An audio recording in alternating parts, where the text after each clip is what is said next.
دیتے ہیں کہ حضرت عمر رضی اللہ عنہ کو تعلیم سے ہدایت ملی. جب سب باتیں کو انکار کرو تو کہتے ہیں کہ تعلیم تو پھر نبی کا عمل ہے، مسجد نبی کا عمل. تو اگر مسجد نبی کا عمل تو مسجد نبی میں تعلیم کیوں نہیں ہو رہی ہے؟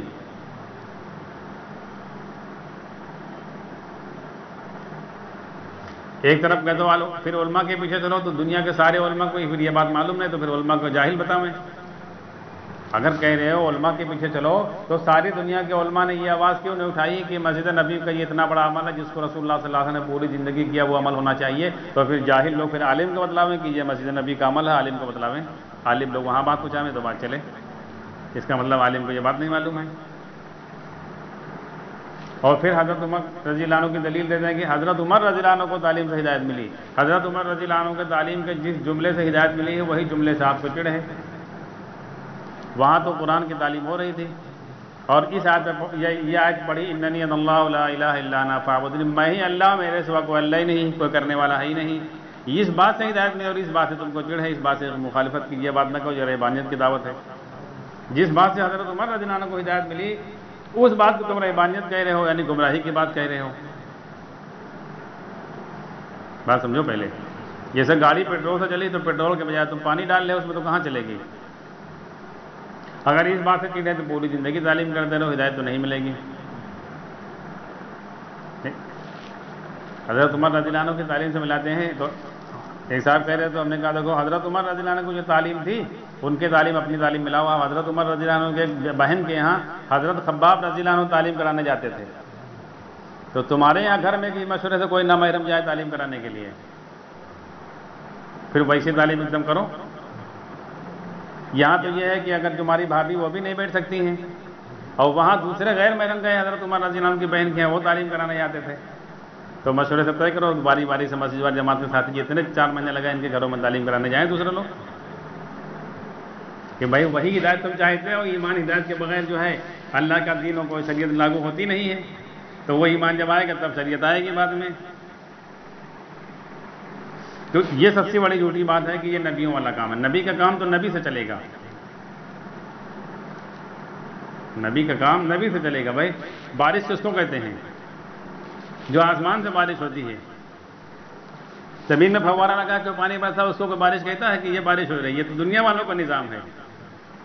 اپنے کھیت میں اگر کوئی فوارہ لگا کے پانی چھینکنا تو کہے گا کہ بھئی آج بہت بارش ہوئی صبح، کوئی کہے گا؟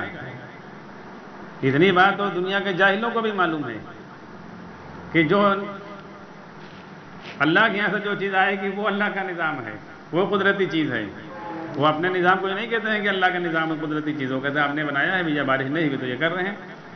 لیکن یہ تبلیغ والے اتنے بڑے جاہل ہیں کہ مولانا الیاس کے کام کو نبی والا کام کہہ رہے ہیں.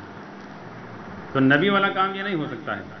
ہاں اچھا، آپ جب یہ بات رکھی آتی تو کہتے ہیں کہ جو ہے پھر اتنے دن سے تو تم لوگ کہہ رہے تھے نبی والا کام ہے. چلو کوئی بات، اگر آدمی کی غلط چلا رہا ہے، غلط بتا رہی ہے، غلط ہے، تو اگر معلوم ہو گیا تو آپ تو سدھارو.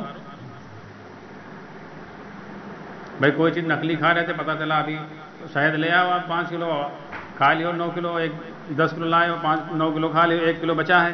اب بتلایا گیا نقلی ہے تو اب تو آدمی سمجھ میں آنا چاہیے کہ اصلی نہیں ہے. اگر اتنا کھا لیا تو اس کا مطلب سب نکلتے ہی رہے.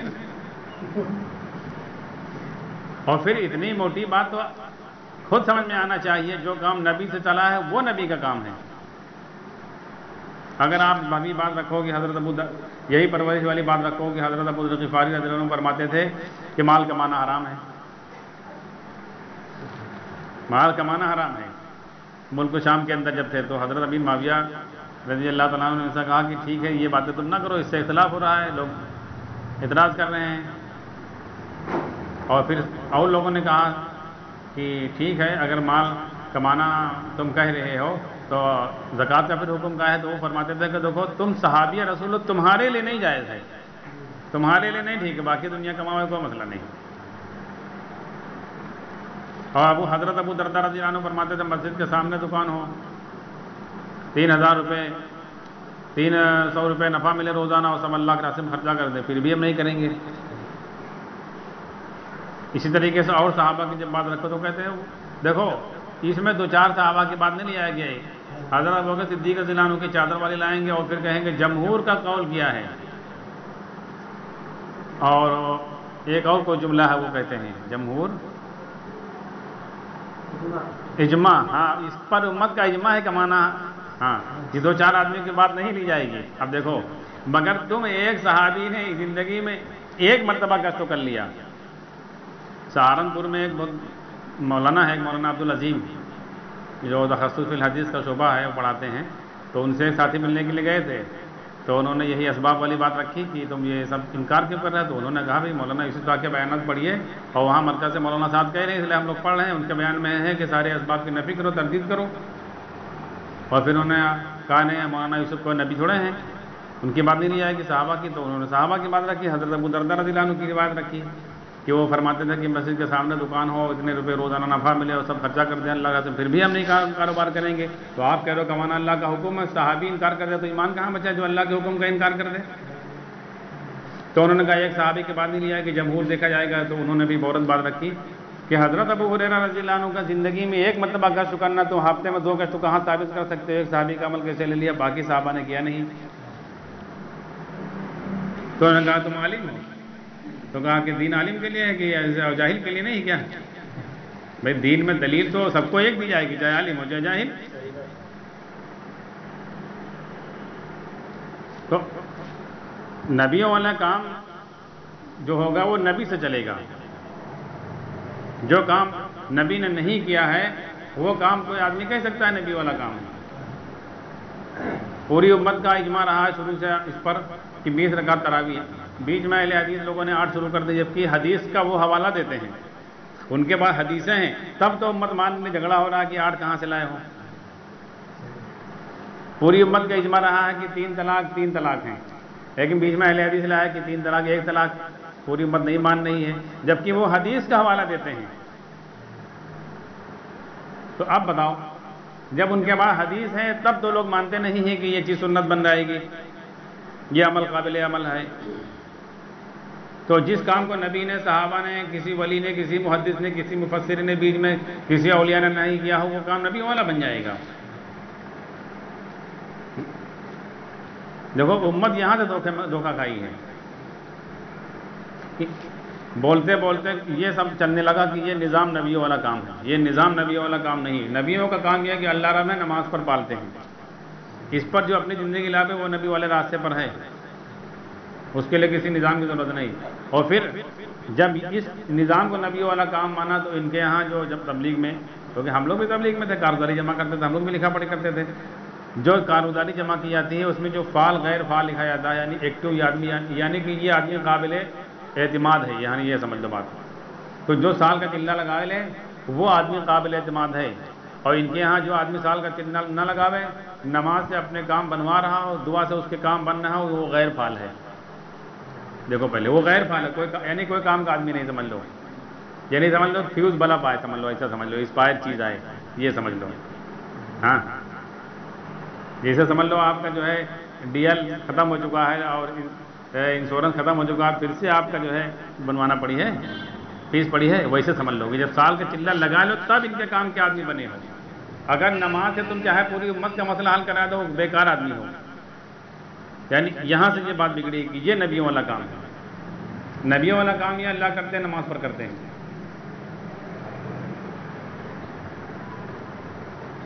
اور نبیوں والا کام جو ہوگا وہ نبیوں سے چلے گا۔ اچھا، اب جب یہ اس پر کوئی کسی نے آواز نہیں اٹھائی اور یہ کسی نے روکا نہیں ان کو، یہ بولتے بولتے چلے گئے، تو اب انہوں نے دین میں اور چیزیں ایجاد کر دیں۔ یہ کہتے ہیں یہ کام حیائے سنت ہے۔ پورے 1400 برس کی تاریخ میں آج تک دین میں کبھی ایسا ہوا ہی نہیں ہے کہ 10-10 12-12 امیر بنائے گئے ہوں کہیں۔ ان کے یہاں یہ ہو کہ ایک ایک ضلع میں ایک ایک جگہ پر 10-10 12-12 امیر بنا دیے گئے کہ جھگڑے ختم ہو جائے، چلو ہر آدمی کو موقع دے دو، ہر آدمی امیر بنے۔ یہ آج تک کہیں دنیا کے کسی نظام میں نہیں ہے، آپ غور کر لو۔ یعنی حکومت کے کسی نظام میں کمیونسٹ والے کسی کو نہیں مانتے تھے، نہ اللہ نہ رسول نہ قرآن نہ کوئی پیغمبر نہ کسی پیر بابا کو، کسی کو مانتے ہی نہیں تھے وہ۔ ان کے یہاں بھی نہیں تھا کہ 10-10 12-12 امیر بنائیں، ان کے یہاں بھی ایک ہی صدر ہوتا تھا۔ حالانکہ اللہ نے ان کے نظام کو توڑ دیا بعد میں، لیکن ایک ہی آدمی ان کے یہاں صدر ہوتا تھا۔ روس سے یہ نظام جب چلا، ہاں، اور جہاں بھی ہے، اور دنیا کے کسی ملک کے اندر کسی بھی نظام میں کہیں ہے ہی نہیں کہ 10-10 12-12 آدمی ہوں۔ آپ دیکھ لو، چاہے جس مدرسے میں دیکھ لو، جس کالج میں دیکھ لو، جس سنستھا میں دیکھ لو، جس اسکول میں دیکھ لو، حکومت کے نظام میں دیکھ لو، ہر پارٹی کا ایک ادھیکش ہے کہ نہیں ہے؟ وہ اور بات ہے کہ تھوڑے دن بعد وہ جب ووٹنگ کرتے ہیں یا ان کا ایک ٹائم ہوتا ہے کہ اتنی زندگی آدمی رہے گا، اس کے بعد میں پھر سے اپنا وہ بنا لیتے ہوں، یا کہیں کہ ایسا کہ ہمیشہ رہتا ہے، یا الیکشن میں جیسے بادشاہ ہمیشہ کے لیے ہوتا ہے، مر جاتا ہے تو پھر اس کے بعد میں جو ان کے سسٹم ہوتا ہے، ان کے بعد جو اس کا درجہ ہوتا ہے وہ ہوتا ہے۔ اور جمہوریت کے نظام میں ہے کہ جتنے دن کے لیے 4 یا 5 یا 6 سال کے لیے جب بنایا جاتا ہے پھر سے الیکشن ہوگا، مگر ہوگا ایک ہی آدمی۔ اگر یہی سب تسلیم کر لیں تو سارے الیکشن دنیا بھر کے سب ختم ہو جائیں، جتنی پارٹیاں ہیں وہ اتنے جو ہے وزیر بنا لیے جائیں، اتنے صدر بنا لیے جائیں، باری باری سے بنے، یا جس ملک کے اندر جتنی بڑی بڑی قومیں آباد ہیں ان سب کے ایک ایک لیڈر بنا لیا جائے، اور پھر باری باری سے ایک ایک مہینہ ایک ایک سال جو ہے صدر بنے سب ہر ملک کے، جیسے ہندوستان میں ہیں بڑی بڑی جو قومیں آباد ہیں، ان کے بڑے بڑے لیڈروں کو ایک ایک سال کا موقع دے دیے، سارے جھگڑے ختم ہو جائیں کہ نہیں ختم ہو جائیں گے؟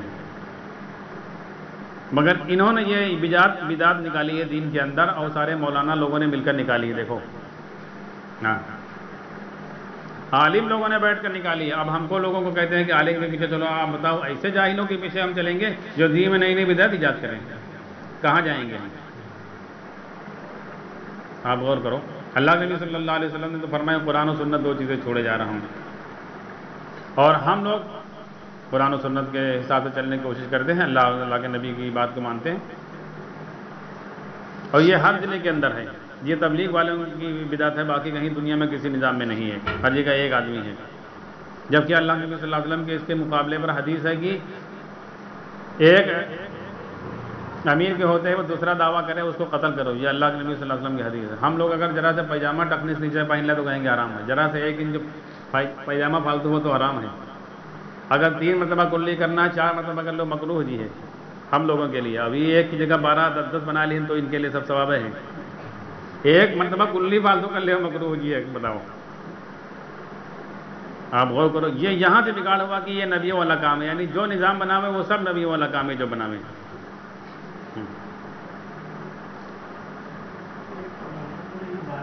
ہاں، تو 1 مرنے کے بعد جب 12 بنائے ہیں، جب 12 مریں گے کتنے بنائیں گے؟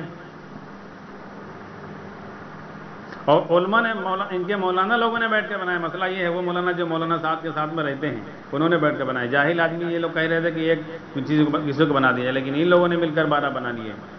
اب بتاؤ، یعنی ان کا اتفاق خود ہی نہیں ایک پر ہے، اور ہم لوگوں کو پورے کہتے ہیں کہ تابع داری کرو۔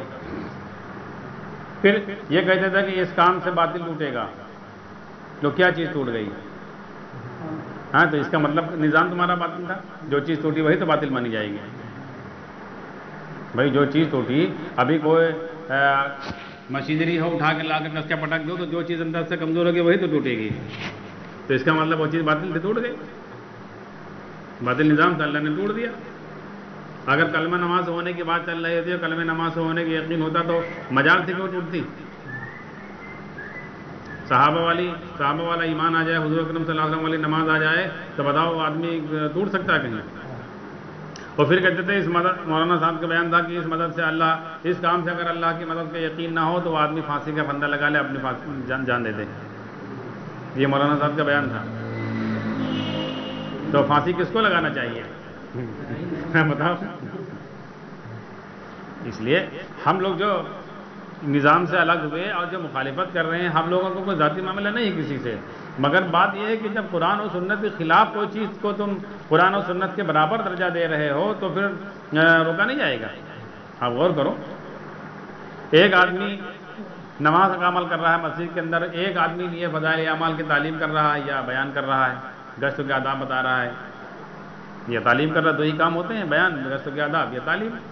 اور ایک آدمی نماز کا عمل کر رہا ہے تو یہ اس کو روکتے تھے اور اس کو برا مانتے تھے، کہتے تھے اجتماعی عمل ہو رہا ہے، اجتماعی عمل چھوڑ کر تم انفرادی عمل میں لگے ہو، نبی کا عمل بڑا ہے، تمہارا نظام بڑا ہے، نبی کے عمل کو تم نے گھٹیا سمجھا۔ جو عمل اللہ کے نبی حضرت محمد صلی اللہ علیہ وسلم کو یہاں اس دنیا میں نہیں ملا ہے، آسمان پر اللہ نے بلایا اپنے پاس، وہاں دیا، اتنا بڑا عمل، سوچو غور کرو، اتنا بڑا عمل نماز کا، جس عمل کو لے اللہ تبارک تعالیٰ نے اپنے پیغمبر کو وہاں اپنے پاس بلایا، اتنا بتا دیا کہ لے جاؤ، یہ سب سے خاص چیز ہے، اس عمل کو میں لگا ہوا ہے ایک اللہ کا بندہ، تم اس سے کہہ رہے ہو گھٹیا عمل، تمہارا ہمارا عمل اس سے افضل ہے۔ یہ حضور صلی اللہ علیہ وسلم والا عمل کر رہا ہے اور ایک آدمی فضائل اعمال کی تعلیم کر رہا ہے یا ایک آدمی بیان کر رہا ہے تو تمہارا بیان حضور صلی اللہ علیہ وسلم کے عمل سے بڑھ جائے گا. غور کرو کیسے بڑھ سکتا ہے؟ نماز کے عمل سے تو کوئی عمل بڑھ ہی نہیں سکتا ہے.